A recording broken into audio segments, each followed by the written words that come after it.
అత్తయ్య గారు, మా అమ్మకి ఒంట్లో బాగాలేదంట, వెళ్ళి చూసొస్తాను. వెళ్దువు గానీ కప్పు కాఫీ తీసుకురాపో. అలాగే అత్తయ్య గారు. ఇదిగోండి అత్తయ్య గారు. వెళ్ళొస్తాను అత్తయ్య గారు. మరి నేను టీ తాగేదాకా ఉండు. ఇప్పుడు వెళ్ళిరాను అత్తయ్య గారు. వంట చేశాక వెళ్దువు గాని.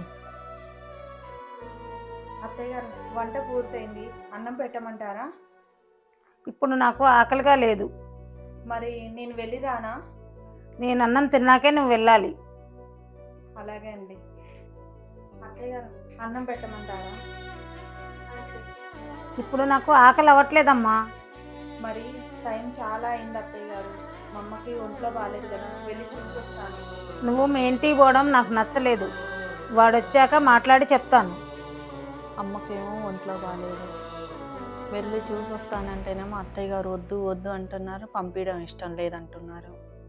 ఏం చేయాలా? అమ్మ మీద ప్రాణం లాగుతుంది చూడాలని. ఈయనకు ఫోన్ చేసి చూస్తా. ఈయనకు చెప్పి అత్తయ్య గారికి ఫోన్ చేయమని చెప్తా. హలో అండి, మా అమ్మగారికి ఒంట్లో బాగాలేదంట, వెళ్ళి చూసొస్తానని అత్తయ్య గారిని అడిగితే పోనివ్వట్లేదండి. కొంచెం మీరన్నా ఫోన్ చేసి చెప్పరా? సరే అండి, అలాగే. స్రవంతి, ఇలారా. వస్తున్నా అత్తయ్య గారు. నా కొడుకు ఫోన్ చేసి చెప్తున్నావా నా మీద చాడీలు? అలా ఏం లేదు అత్తయ్య గారు. అలా ఎందుకు అనుకుంటారు మీరు? నువ్వేం చెప్పందే నా కొడుకు నాకు ఫోన్ చేసి నిన్ను మీ ఇంటికి వెళ్ళమని చెప్పాడా? అలా కాదు అత్తయ్య గారు, మీకు ఒంట్లో బాగాలేకపోతే నా ప్రాణం విలవిల్లాడుతుంది. అలానే మా అమ్మకు ఒంట్లో బాగాలేకపోయినా నా ప్రాణం ఎట్లా ఊరుకుంటుంది అత్తయ్య? వెళ్ళి చూడాలనిపిస్తుంది కదా. నన్ను ఎందుకు అర్థం చేసుకోలేకపోతున్నారు మీరు? నాకు పని చేయడం చేత కాకపోతే చెప్పండి అత్తయ్య, నేర్చుకుంటాను.